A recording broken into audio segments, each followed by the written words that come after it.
बंदो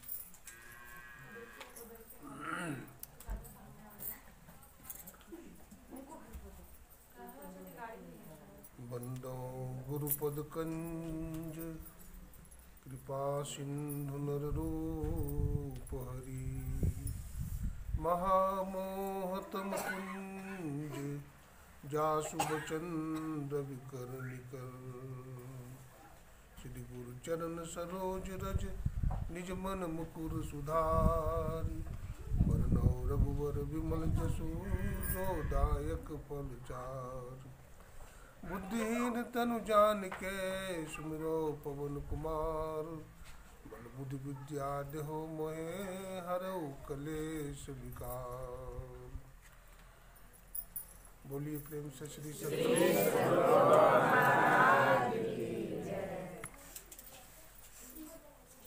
अव्यक्त रूप में अनंत श्री विभूषित तीर्थों को भी पावन करने वाले कण कण में विराजमान परमाराध्य गुरुदेव के त्रैलोक पावन पाद पद्मों में कोटि कोटि साष्टांग दंडवत प्रणाम। गुरुदेव के मस्तिष्क स्वरूप ब्रह्मलीन पूज्यपाद महर्षि संत सभी परम जी महाराज, उनके हृदय स्वरूप पूज्यपाद ब्रह्मलीन महर्षि साई स्वामी जी महाराज तथा संत मत के वर्तमान आचार्य महर्षि हरनंदन परमहंस जी महाराज के चरण कमलों में कोटि कोटि नमन करते हैं, कोटि कोटि प्रणाम करते हैं। हमारे परमादरणीय शुक्ला साहब तथा हमारे कमलेश बाबू, हमारे रविंद्र बाबू, परमानंद बाबू, अनिल बाबू, हमारे पीछे में बैठे मनोज बाबू, सत्संग प्रेमी सज्जनों, भक्तिमती माताओं बहनों, सबको नमन करते हैं, सबको प्रणाम करते हैं। मानव जीवन अनमोल है और अनमोल होने के कारण मानव शरीर से अनमोल कार्य करना चाहिए। मानव का जीवन अनमोल है और अपने जीवन को यूं ही बहिर्मुखी होकर के संसार में बिता रहे हैं तो मानव जीवन का लाभ हमें नहीं मिलेगा। मानव जीवन का लाभ कब मिलेगा? जब अनमोल सांस तेरी बातों में जा रही है, रत्नों को छोड़ कंकड़ से घर को भर रहा है, अफसोस मूड मन तू मुद्दत से सो रहा है, जी मुद्दत से सोया हुआ है, बेखबर सोया हुआ है। कबीर साहब ने कहा, निधड़क बैठा नाम बिनु चेत न करे पुकार, यह तन जल का बुदबुदा बिनसत नाही बार। आज कहे मैं काल भजूंगा, काल कहे फिर काल, आज काल के करत ही अवसर जासी काल। आज कल करते ही उम्र व्यक्ति का बीत जाता है। आदमी का जिंदगी भी क्या है? अगर मान लीजिए 100 साल की जिंदगी है और 100 साल की जिंदगी में अगर कोई कहे कि हम 8 घंटा सोते हैं महाराज, तो 8 × 24 है ना, 33 वर्ष बीत गए सोने में, नहीं 33 वर्ष बीत गए।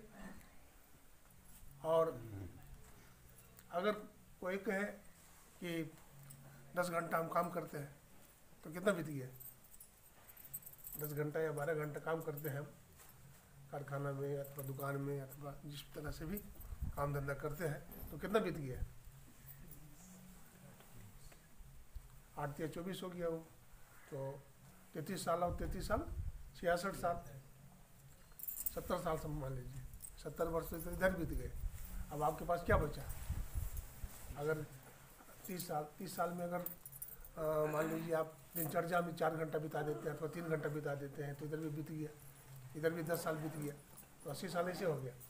और कोर्ट कचहरी, रोग बीमारी, अस्पताल, हैं, ये अलग है, भाग दौड़ अलग है, दुख सुख अलग है, तो फिर आपके पास क्या बचा? 10 साल इसमें निकल गया, तो 10 साल आपके पास उम्र बचता है, इसमें आप भक्ति कर सकते हैं, भजन कर सकते हैं, है ना। अगर नहीं किए तो ज़िंदगी खराब हो जाता है, ज़िंदगी बर्बाद हो जाता है ना। इसलिए संत महात्मा जितने भी हैं वो चिताते हैं ये दुनिया वाले लोगों, देखो तुम्हारा जीवन थोड़ा सा है और थोड़ा सा जीवन में अगर संभल करके नहीं चलोगे तो ज़िंदगी क्या होगा? बर्बाद हो जाएगा, वीरान हो जाएगा तुम्हारी ज़िंदगी, है ना।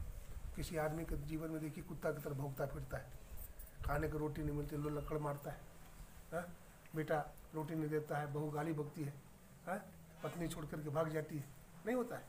कितना जीवन में देखो परेशानी है, झंझट है, लेकिन फिर भी आदत छोड़ता नहीं है, फिर वही वही बंदर वाली चाल, वही बंदर वाली हालत। कभी जीवन में सुख मिलेगा? कभी नहीं मिल सकता है। जीवन में अशांति मिलेगा, जीवन में दुख मिलेगा, अभी जीवन में वज्रपात आएगा, है ना। इसलिए संत महात्मा कहते हैं संतों का संग कीजिए।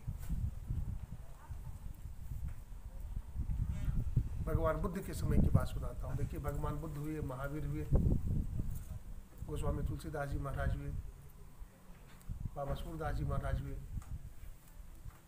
बहुत महापुरुष हुए, दादू दयाल जी, पलटू साहब, भक्तिमती मीराबाई, सहजोबाई, अनेकों उदाहरण है हमारे जीवन में। इन लोगों ने अपने जीवन में सबसे महत्वपूर्ण स्थान किसको दिया? भक्ति का। सबसे महत्वपूर्ण स्थान भक्ति का दिया तो भवसागर पार हो गए। हम लोग अपने जीवन में भक्ति का स्थान नहीं देंगे, दुनियादारी का स्थान देंगे तो क्या होगा? वज्रपात होगा जीवन में। कभी जीवन में शांति नहीं मिलेगी, कभी चैन से रोटी नहीं खाएंगे, और आंसू पूछने वाला कोई नहीं मिलेगा। इतना उपद्रव करेंगे दुनिया में, तो आंसू पूछने वाला कोई मिलेगा? आंसू पूछने वाला कोई नहीं मिलेगा। लेकिन बंदर की तरह इधर जागता है, उधर जागता है। ध्यान रखिए, यहाँ सत्संग में आए हैं, अपना बाल बच्चा को छोड़ के आए हैं, बाल बच्चा को छोड़ करके आए हैं, यहाँ कुछ पाने के लिए आए हैं। तीर्थ में ऐसे थोड़े हैं कि आए हैं तो केवल मनोरंजन करने के लिए। तीर्थ में हमारे, देखिए बढ़िया से सुनिए, ऋषि मुनि तीर्थ में जाते थे।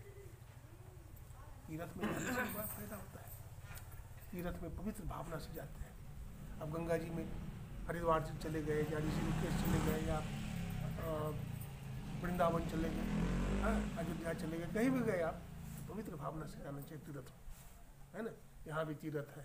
यहाँ हम लोग कहाँ आए हैं? दलमा माता जी हैं, हाँ, देवी है, तो उनका दर्शन करने के लिए आए हैं। और भगवान शंकर का मंदिर है, हनुमान जी महाराज के मंदिर है, अभी दर्शन किए आप लोग, है ना। उस मंदिर को देख करके क्या पता लगा? हमारे ऋषि मुनि मंदिर जंगल में क्यों बनवाया? जंगल में क्यों बनवाया? जंगल में शांति है। आप कहेंगे घर में शांति नहीं है। घर में भी शांति हो सकती है, घर को भी जंगल बना सकते हैं, लेकिन बनाइएगा तुम नहीं। लेकिन जंगल का परमाणु जो है शुद्ध है ना। ऋषि मुनि जहाँ तपस्या की है तो तो तीर्थ बना है। इसका वातावरण शुद्ध है, इसका परमाणु शुद्ध है। ऐसे स्थान में जाने से हमें ज्ञान मिलता है। देखिए, तीर्थ में जाने से सबसे पहले तो श्रद्धा लेकर के माते भगवान है, भगवान के मंदिर जाएंगे, अच्छी भावना लेकर के आते हैं। गंगा जी में स्नान करने बहुत लोग जाते हैं तो जूता चप्पल पहन के नहीं जाते हैं। हाँ, हम तो देखा अंग्रेज लोगों को, अंग्रेज पति पत्नी दोनों थे, तो उनको देखा मैं। भारतीय लोग तो स्नान ऐसे कर रहे हैं, जूता चप्पल पहन करके जा रहे हैं, जूता चप्पल भी धो रहे हैं गंगा जी में, कपड़ा भी धो रहे हैं। लेकिन उस अंग्रेज को देखा मैंने धोती कुर्ता पहने, उसकी धर्मपत्नी को साड़ी पहने हुए देखा। अब पूरा आंचल यहाँ तो ढके हुए। माता बहने का देखो अभी वो बहुत कम साड़ी ऊपर में नहीं है, सब साड़ी ऊपर में रख लो, जिसका नहीं है सब ऊपर करो। चलिए सदगुरु महाराज की भारतीय संस्कृति है। तो मैं क्या कर रहा था? अंग्रेज लोग को देखा, अपने नज़र से देखा।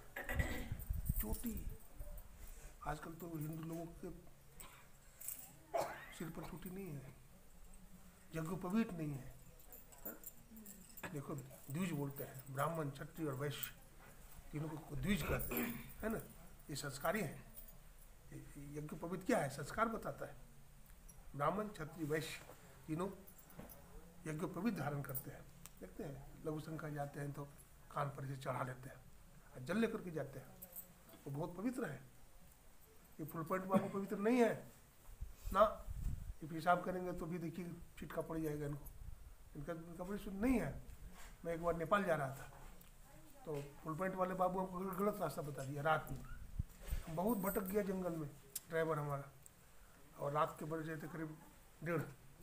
तो एक आदमी मिल गया तो बाबा बाबा करके रुकाया। बोला कहाँ जा रहे हैं? जंगल में बदमाश लोग रहता है उधर, वो तो गाड़ी भी छीन लेगा, आप लोगों को कत्ल कर देगा। तो मैंने कहा देखिए नहीं, मिल गया 2-4, बोला वो गलत आदमी होगा। तो पूछते पूछते जाइएगा, बहुत तरह चौराहा है, तो पूछते पूछते धोती वाला मिला, जिसके कंधे पर जनेऊ देखा मैंने, है ना, तिलक लगाए हुए था, माला पहने हुए था। वो रास्ता सही बताया। बोला बाबा आप लोग को तो लूटने का चक्कर में था वो। देखिए तो पहनावा ओढ़ावा का भी फर्क पड़ता है। सादा कपड़ा पहनो, है, धोती पहनो, कुर्ता पहनो, ये सब ध्यान में भी कर सकते हो, पवित्र जीवन भी बिता सकते हो। ज़्यादा चटक मटक में मत रहो, जैसे तैसे ज़िंदगी नहीं बिताओ, ज़िंदगी का कुछ भरोसा नहीं है ना। तो उसको मैंने देखा, गंगा जी में स्नान किया, भगवान शंकर पर जल चढ़ाया, बेलपत्र चढ़ाया, फूल चढ़ाया, घृत से, हैं, भगवान शिव की पूजा होती कौन सी, बेलपत्र से, पुष्प से, और बोलिए दही से, मधु से, और जल से, ये सबसे भगवान शिव रुद्राभिषेक जिसको बोलते हैं, ये पूजा होती है भगवान। देहो शांतिरंतरिक्ष गुं शांतिरापः शांतिरोषधयः वनस्पतयः सामा शांतिरेधि गणानां त्वा गणपति गुं हवामहे प्रियाणां त्वा प्रियपति गुं हवामहे वसो मम आहम अजान गर्भधम त्वम अजासि गर्भधम। गायत्री तिष्ठुप जगन तु पंक्त्या सह बृहतुष्णः कुकुशुचिभिः समयन्तु त्वादुपदा जास्य खटपदा विचंदा जास सचंदा। ये वेद का मंत्र है, रुद्री का मंत्र है। इस सारे मंत्रों को हम लोग को कैलाश आश्रम में ऋषिकेश में सिखाया जाता था, कैसे पूजा होता है भगवान शिव की, कैसे भगवान नारायण की पूजा होती है, कैसे देवी देवता की पूजा करते हैं, कैसे सदगुरु की पूजा होती है, कैसे गुरु को प्रणाम करना चाहिए, माता के साथ कैसा व्यवहार करना चाहिए, पिता के साथ कैसा व्यवहार करना चाहिए, धर्मपत्नी के साथ कैसा व्यवहार करना चाहिए, अपने साथी मित्र के साथ कैसा व्यवहार करना चाहिए। व्यवहार, धर्म हमें व्यवहार भी सिखाता है और ईश्वर तक भी हमें ले जाता है। नहीं तो हम पशु के पशु है, पशु के, देखिए पशु तो अच्छा है, पशु को हम बोलते हैं हाओ हाओ, बैल को बोलिए हरवाहा बोलते हाओ हाओ तो रुकता है, इंसान रुकता है, इंसान नहीं रुकता है। तो मनुष्य अच्छा पशु है। और पशु कितना चुराएगा बेचारा, खेत में घुस गया तो बोलते देखो हमारा फसल खा गया, लेकिन क्या बोलेगा उसको, अरे केवल पेट भर खाया बेचारा, अब खा के निकल जाएगा। लेकिन चोर खाएगा भी, पूरा लेके भी जाएगा और मार भी देगा। तो कौन अच्छा है बोलिए? तो आहार निद्रा भय मैथुन दया धर्म नहीं तन में मुखड़ा क्या देखे, दया धर्म सब सब चूल्हा में डाल दिया है ना। तेरी बुद्धि गेल चूल्हानी में, बोलते हैं ना, तुम्हारी बुद्धि चूल्हानी में। जब जमराज पकड़ के पटकेगा ना धड़ाम से, एकदम सब कुछ एकदम धराशायी कर देगा। वो बहुत बलवान है, नहीं बहुत बलवान है, इतना बलवान है वो कि उसको देख करके आदमी डर जाता है ना।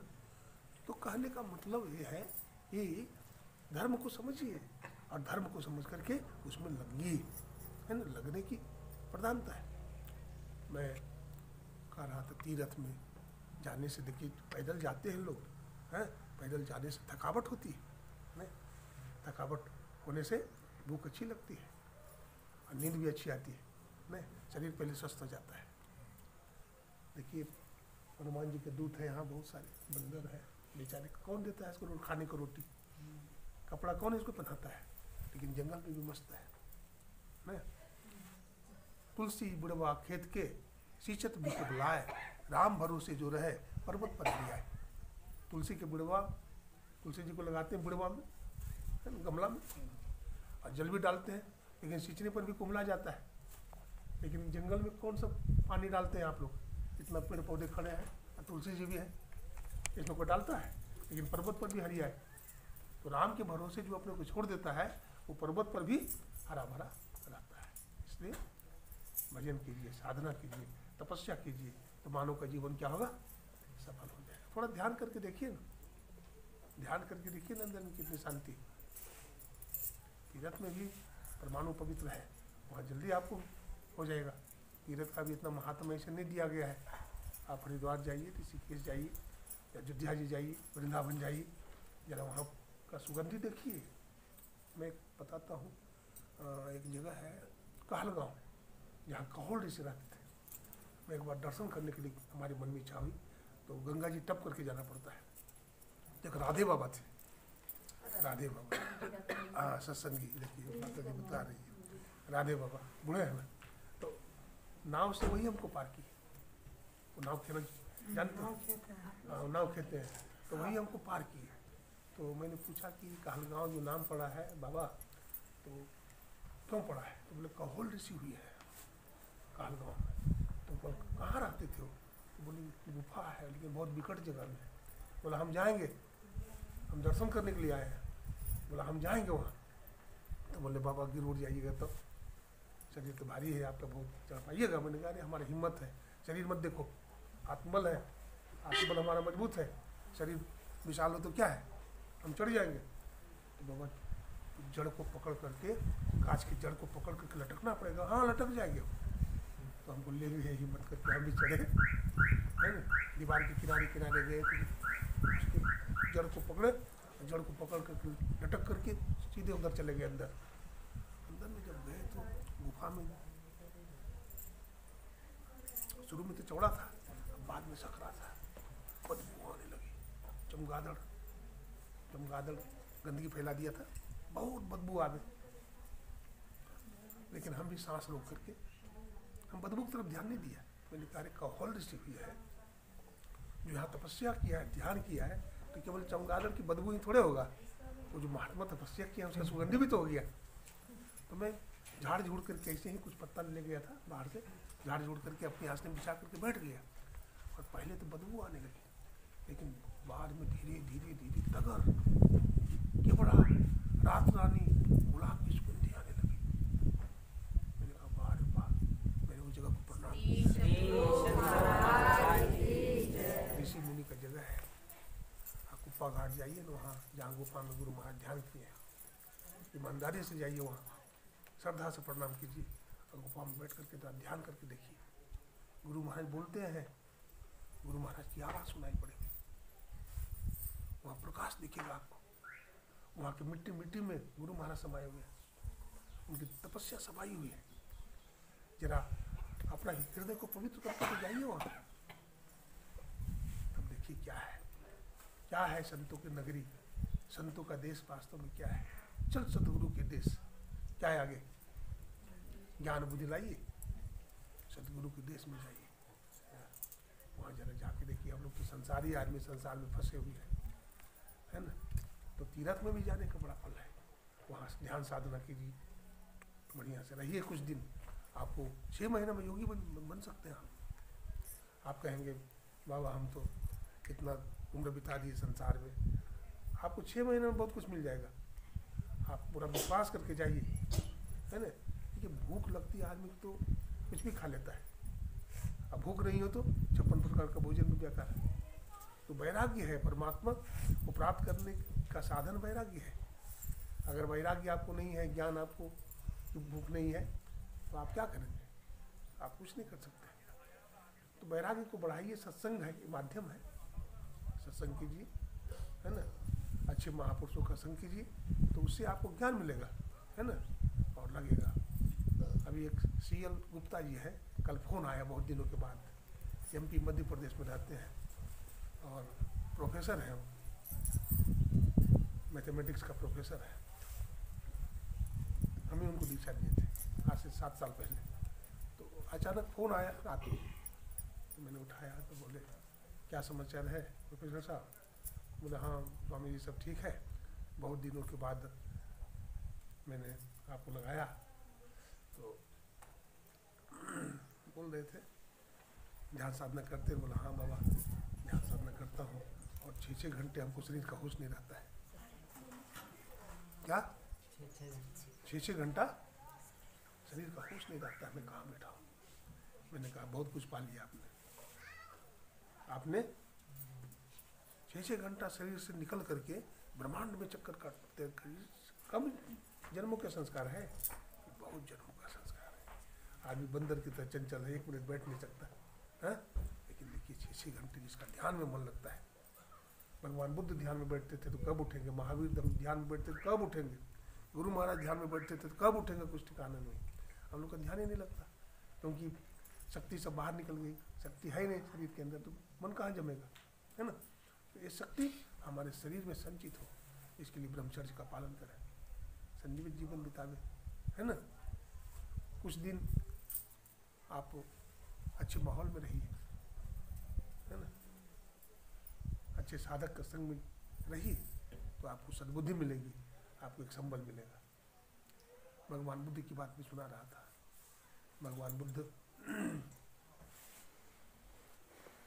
जब विरक्त हो गए दुनिया से, जब दुनिया से विरक्त हो गए तो राजपाट छोड़ करके निकल गए। 12 बजे रात में निकले, सारथी से कहा, सारथी रथ तैयार करो। बोला हमारा रथ तैयार करने का समय नहीं है, सब सोई हुई है पब्लिक, सबका नींद हराम हो जाएगा। बोला ये युवराज का आदेश है। बोला आदेश है तो पालन होगा महाराज। तो वही रथ तैयार किया गया, भगवान बुद्ध निकल गए। जब निकले ना, बतलाते हैं कि बेटा था, जन्म लिया था अभी, रानी यशोधरा थी, बड़ी महासुंदरी थी, उसको एक बार देख लिए जाकर। देखे न, देखने गए ना, तो परिणाम क्या हुआ, 3 कदम पीछे खींच लिए, 3 कदम पीछे। भगवान बुद्ध ने ताकत लगाया है। वहीं पर आत्मा का बल काम करता है, विषय की तरफ मन खींचता है, लेकिन जो आत्मबली महापुरुष होता है, जोर लगाता है अपने संस्कार की ताकत से, उसको क्या करता है, पीछे छोड़ देता है। भगवान बुद्ध ने ताकत लगाया और अपने ताकत बल पर क्या किया, ये माया है कह करके आगे बढ़ गए, पीछे मुड़ करके नहीं देखे। जब वहाँ पहुँचे, राजा शुद्धोदन ने बहुत बड़ा दरवाजा लगा दिया था कि कोई निकले नहीं, और कितनी महारानियों को, अप्सराओं को कर दिया था। भगवान बुद्ध वहाँ वैसे बैठे रहते थे जैसे कोई छोटा सा बच्चा हो माँ के गोद में लेटा हुआ हो। ऐसी स्थिति थी बुद्ध की। 33 करोड़ देवी देवता फूल की वर्षा कराया और धड़ाम से गेट खुल गया।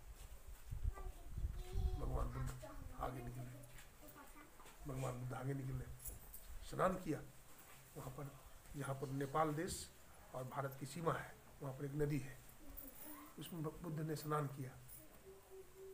एक धोती ले गए थे सादा और एक तलवार ले गए थे, अपना घुंघराले बाल को काट दिया।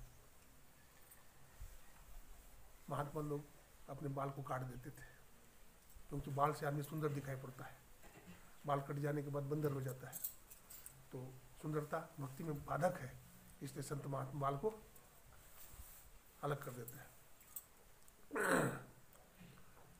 अलग कर देने के बाद न आईना की जरूरत न कंघी की जरूरत है, नहाया टनाटन और टनाटन कपड़ा पहन लिया। नहीं, कोई जरूरत नहीं है। तो भगवान बुद्ध की बात कर रहा था कि भगवान बुद्ध वहाँ पर बैठे थे। उसका सारथी बोला, सारथी तुम जाओ। जब काट दिया बाल, राशि चादर में लपेट दिया, बोलो लो सारथी इसको दे देना यशोधरा को, उसको हमारा बाल बहुत प्रिय था, दे देना। और ये भी कह देना कि मैं ज्ञान की खोज में जा रहा हूँ, जब हमको ज्ञान मिल जाएगा तो बुद्ध वापस आ जाएगा, है ना। दे दिया। सारथी रोने लगा, महाराज मैं भी जाऊंगा आपके साथ। बोला नहीं सारथी, तुम हमारे साथ नहीं जा सकते, तुम्हारी जरूरत हमारे पिताश्री को है, जाओ याद करते हो। बोला नहीं, जब युवराज ही नहीं तो सारथी की क्या जरूरत है, मुझे भी ले चलिए। तुम हमारे साथ आए थे। बोला नहीं, तो हमारे साथ कैसे जाओगे। भगवान श्री कृष्ण से उद्धव ने भी यही जिज्ञासा किया था कि प्रभु आपके साथ मैं भी चलूंगा, तो भगवान ने यही बात कहा। भगवान श्री कृष्ण ने यही बात कहा, है ना, तुम हमारे साथ नहीं आए हो तो कैसे जाओगे हमारे साथ। तो ये सब देखिए, संसार का जो भी संबंध है सब बीच का संबंध है, नहीं ये बीच का संबंध है। जैसे मान लीजिए शादी होने के पहले धर्मपत्नी कौन लगती थी आपको, बोलिए। शादी होने के पहले धर्मपत्नी कोई लगती थी, और शादी होने के पहले बेटा कोई लगता था, नहीं लगता था। इस संबंध कब बना, बीच का संबंध है। आप ईश्वर का स्वरूप है, ईश्वर अंश जीव विनाशी। तुलसीदास जी कहते हैं ईश्वर अंश जीव विनाशी और चेतन अमल सहज सुख राशि। जीवात्मा परमात्मा का अंश है ना। तो हम उनके अंश हैं, परमात्मा के अंश है, लेकिन बीच में हम लोग भटक जाते हैं माया में। बीच का जो भी है वो माया है, उसमें हम भटक जाते हैं। तो भगवान बुद्ध की बात सुन रहे थे आप लोग, तो क्या सुन रहे थे। भगवान बुद्ध दे दिए बाल को, उसके बाद आगे बढ़े। तब वो बहुत समझा बुझा करके भेजे हैं। तो उन्होंने और भी कहा है कि महाराज आपने इतनी सुंदरी राजकुमारी का परित्याग कर दिया, महारानी का परित्याग कर दिया, आपने इतना सुंदर पुत्र राहुल का परित्याग कर दिया, आपने इतना बड़ा राजपाट का परित्याग कर दिया। बोला तूने राजपाट को दूर से देखा है, लेकिन बुद्ध ने नज़दीक से देखा है। तूने रानियों के सुख को दूर से देखा है, लेकिन बुद्ध ने नज़दीक से दिखा है। इसमें सुख नहीं है, आत्मा में सुख है। आत्मा सुख स्वरूप है। आत्मा बारे श्रोतव्यो, आत्मा बारे श्रोतव्यो मंतव्यो निधिध्यासितव्यो। याज्ञवल्क्य मुनि ने अपनी धर्मपत्नी मैत्रेयी से कहा, है मैत्रेयी, आत्मा ही सुनने योग्य है, आत्मा ही मनन करने योग्य है, और आत्मा के लिए ही सब कुछ है। आत्मा के लिए ही सब कुछ है। सबको अपनी आत्मा प्रिय है। अपने से प्रेम कौन नहीं करता? सबको प्रेम करता है ना। बोलते ही ये दूसरा है ना, नहीं बोलते ये दूसरा है। अपने को कोई गाली देगा? दूसरे को गाली मजे से देता है, अपने को कोई गाली नहीं देता। ऐसी स्थिति कब बनती है? संत कबीर साहब के सामने एक भैंसा को मार रहा था। बोला अरे हमको चोट लग रही। बोला तुमको किस चोट लगा? मारते भैंसा को। बोला देख हमारे पीठ। तो देखा तो सही में कबीर साहब की पीठ में डंडे की चोट लगी। उन्होंने आत्मसात कर लिया। एक आत्मा को जाना और सबको जान लिया। ध्रुव जी महाराज ने जाना, प्रहलाद जी महाराज ने जाना, हम में तुम में खड़क हम में सब में है भगवान, सब में परमात्मा है, जान लिया। बड़ा संत लोग जान लेते हैं। अपने आप को जानना है ना। तो भगवान बुद्ध वहाँ से आगे बढ़ गए। भगवान बुद्ध ने कई जगह ध्यान किया, कई जगह भगवान बुद्ध ध्यान किया। बोध गया में उनको ज्ञान प्राप्त हुआ।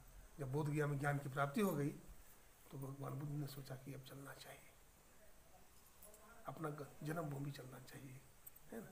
मौज हो गई, कोई विशेष आकांक्षा नहीं, बस मन में आ गया चलना चाहिए। क्योंकि अब तो कुछ भेद रहा नहीं, अब तो द्वैत मिट गया, है ना। अब तो द्वैत मिट गया। लेकिन गए भगवान बुद्ध गए तो दर्शनार्थी उमड़ गए। गांव समाज के लोग सब इकट्ठे हो गए। लेकिन उनका एक भाई था जिसका नाम था सुंदर, बहुत अहंकारी था। नाम भी सुंदर था और उतना सुंदर भी था सही में। लेकिन भगवान बुद्ध के सामने तो जीरो ही होगा। भगवान बुद्ध से सुंदर कौन होगा? तो सब लोग आया लेकिन सुंदर नहीं आया। भगवान बुद्ध से उम्र में बड़े थे। तो इनके मन में आया कि सब भाई हमारा आया, लेकिन हमारा बड़ा भाई सुंदर नहीं आया, दर्शन करना चाहिए उसका जाकर। तो चले गए। द्वारपाल से कह दिया कि बुद्ध आ रहा है, आने मत दीजिएगा। बोला ठीक है। द्वारपाल ने रोक दिया। बोला मैं अपना भाई का दर्शन करना चाहता हूँ, जाने दो। बोला नहीं, आदेश नहीं है। तो बोला ठीक है, आदेश नहीं है तो मैं लौट जाता हूँ, और हमारे भाई से कह दीजिएगा कि मैं उसके लिए लाखों शुभकामना लाया हूँ, उसके लिए लाखों शुभकामना लाया हूँ, है ना। और ये शुभकामना आज ही नहीं, जब तक हमारा शरीर रहेगा तब तक उनके लिए शुभकामना रहेगा हमारे तरफ से। इतना बोल करके चला गया। जब सुंदर को पता चला कि बुद्ध आया था और इस तरह से बोल करके गया है, तो संतों का परमाणु खींचता है, पागल हो गया, रोने लगा फूट फूट करके। अरे क्या बोला, हम तो उससे शत्रुता किया, लेकिन उसके मन में कैसी भावना हमारे प्रति। लाखों शुभकामना दे करके गया, चला गया, जाकर श्री चरणों में गिर गया। उसको जलन इसलिए हुआ कि बुद्ध ने भिखारी का जीवन बिताया। एक राजकुमार चक्रवर्ती सम्राट का पुत्र होकर के भी एक भिखारी का जीवन बिताया। इस बात से उसको चिढ़ थी, है ना। फिर उन्होंने कहा कि महाराज तूने राजपाट का जो परित्याग किया, इससे तुमको क्या मिला? बोले इसी सबको सब कुछ मिला। अगर आज हम राजपाट का परित्याग न किए होते, साधना न किए होते, तो हमें शांति नहीं मिली होती। राजा लोग तो बहुत हैं, कहाँ शांति मिलती। लेकिन हमारे मन में वैराग्य हुआ और हमने इस तरह से साधना किया। भोगी व्यक्ति का जिंदगी कैसा होता है? कुत्ता का जिंदगी होता है। कुत्ता का देखे हैं? कुत्ता का जिंदगी वैसा ही होता है। हड्डी को चबाता है और उसी के मुंह से ब्लड आता है और समझते कहीं से आ रहा है। उसी का आत्मा से टकरा करके आनंद आ रहा है। और जब सब छीन हो जाता है, सब लुट जाता है, कंगाल बन जाता है। लड़का था, मन चला, जवानी को नष्ट कर दिया भोगों में। कितने वेश्याओं से संबंध बना लिया, बहुत तरह की बीमारियाँ लग गई उसको शरीर में, शरीर निस्तेज हो गया, कांतिमान शरीर, अच्छा खानदान का शरीर, लेकिन शरीर निस्तेज हो गया, उसका दिमाग काम नहीं करने लगा। ऐसे समझिए जैसे एक व्यक्ति जिसके पास बहुत पैसा था, तो उसके मित्र लोग कहते थे कि चलो मार्केट में सामान खरीदेंगे, उसके पास बहुत पैसा था, तो चला जाता था और जो मन होता था खरीद लेता, तो पैसा था। लेकिन अब पैसा उसके पास घट गया, उसके पर्स में थोड़े से पैसे थे। मेरा मित्र सामान खरीदो नहीं, सब देखता है तो पर्स में पैसा नहीं, पर्स खाली है।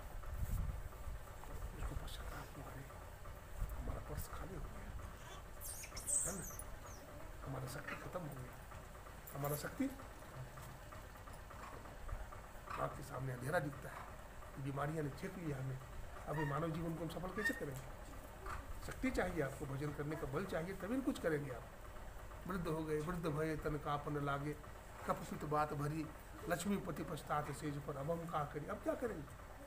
इसलिए हमारे ऋषि मुनियों ने आश्रम बनाया, ब्रह्मचर्य आश्रम। 25 साल तक भगवान श्री राम ने भी तपस्या किया, गोकुल में पढ़ा। भगवान श्री कृष्ण ने भी तपस्या किया, ऋषि स्वामी दयानंद सरस्वती जी महाराज तपस्या किया, शंकराचार्य जी महाराज ने तपस्या किया गुरुकुल में, अखंड बाल ब्रह्मचारी जगत गुरु शंकराचार्य जी महाराज, स्वामी दयानंद जी महाराज अखंड बाल ब्रह्मचारी, स्वामी विवेकानंद जी महाराज अखंड बाल ब्रह्मचारी। उन्हें संतों की लंगोट में, संतों की कमर में केवल 1 गज कपड़ा नहीं है, संपूर्ण सृष्टि है। वो संपूर्ण सृष्टि को नचा सकता है, इतना पावर उसमें है। लेकिन उस शक्ति का सदुपयोग करें हम, उस शक्ति को हम सदुपयोग करें, उसको अंदर में हम रखें, है ना। सदगुरु चरण टहलित करिए, हाँ, सदगुरु का सेवा करिए, है ना। गुरु महाराज जो बताए हैं, ध्यान कीजिए, ब्रह्ममुहूर्त में ध्यान करिए, अपराह्न काल में बैठिए, शाम में बैठिए, अपने पति की सेवा कीजिए, अपने भाई के साथ मनमुटाव मत कीजिए, नहीं तो वो भी मनमुटाव रखेगा, कभी मनमुटाव खत्म नहीं होगा, है ना। सबकी सेवा कीजिए, बच्चों के साथ भी अच्छा व्यवहार कीजिए। बेटा को चाहिए माँ बाप की सेवा करे, है ना, तब हमारी बुद्धि अच्छी बनेगी। बालिकाओं को चाहिए, हम कॉलेज में पढ़ते हैं तो बढ़िया से विद्या अध्ययन करें, है ना। आजकल तो सबको मोबाइल दे देते हैं, अब मोबाइल से क्या करती है बच्चियाँ नहीं, इसलिए मोबाइल भी दो तो उसको शिक्षा भी दो, उसको आध्यात्मिक शिक्षा भी दो, नहीं तो बहिर्मुख हो जाएगा, फिर विदेशी सभ्यता का अनुकरण कर लेगा, और फिर तुम्हारे हाथ में आने वाला नहीं है, क्योंकि गलती तुम्हारी है, उसको आपने वैदिक शिक्षा नहीं दिया आपने, तो फिर कहोगे कि ऐसे हो गया, तो क्या करो, तुम्हारी गलती। इसलिए ब्रह्मचर्य का पालन, ब्रह्मचर्य आश्रम, फिर गृहस्थ में जाता था, फिर वानप्रस्थ जीवन में जाता था, वानप्रस्थी आश्रम भी बहुत सारा है, और फिर संन्यास ले लेते थे। ये हमारी प्राचीन काल की परंपरा थी। हमारे गुरु महाराज ने कहा, घर में ही रहो, घर में ही सत्संग करो, घर में ही ध्यान करो, त्रैकाल संध्या करो, 5 पाप से अपने आप को बचाओ, व्यभिचार, चोरी, नशा, हिंसा, झूठ, 5 पाप नहीं करो। तुम्हारे घर में ही आश्रम है, कहीं जाने की जरूरत नहीं है। ये हमारी संस्कृति है, हमारी विरासत है, हमारी परंपरा है, तो इसका अनुकरण करना चाहिए, इसका अनुपालन करना चाहिए, तो हमारा जीवन सुखमय हो जाएगा। कहने की बहुत बात है। भगवान बुद्ध की बात कर रहा था। भगवान बुद्ध ध्यान कर रहे थे, 10-10 हजार बिच्छू के साथ भगवान ध्यान करते थे। ध्यान जब समाप्त हुआ तो भगवान बुद्ध ने आनंद को बुलाया, बोले देखो आनंद, अभी इस रास्ते से अनाथ पिंडक जा रहा है, उसको बुलाना। गया तो देखता है कि 10,000 बैलगाड़ी जा रहा है, उस पर कपड़ा लोड है। बुलाया, बोला गुरु जी बुला रहे हैं। गाड़ी पर से उतर गया, बड़ा खुश हुआ कि हमारे गुरु महाराज बुला रहे हैं। आया, प्रणाम किया। जैसे ही प्रणाम किया वैसे ही भगवान बुद्ध ने कहा, अनाथ पिंड कहाँ जा रहे थे? बोला भगवान, मैं, आप जानते हैं कपड़ा का होलसेलर हूँ, कि 10,000 गाड़ियों में हमारा कपड़ा लोड है, मैं कपड़ा बेचने के ख्याल से बनारस जा रहा हूँ। तो तुम मन में क्या सोच रहे थे? बोला मैं मन में सोच रहा था इन सारे कपड़ों को बेच करके एक बहुत बड़ा कपड़ा का कारखाना खोलूंगा। भगवान बुद्ध ने कहा, क्या तुम बनारस पहुंच जाओगे? नहीं पहुंचोगे। 5वां दिन तुम्हारी मृत्यु हो जाएगी और तुम्हारे कपड़े कोल भी छीन लेंगे, चोर बदमाश लूट लेंगे, तुम्हारी मृत्यु हो जाएगी, तुम पड़े रह जाओगे। अब तो थर थर कांपने लगा। बोला महाराज ऐसा भी होगा? बोला हाँ ऐसा होगा। तो अब हमारे लिए क्या आदेश है? बोला हमारा तो विचार है कि तुम साधना करो, 5 दिन का समय है, सत्संग करो, हमारे साथ में रहो।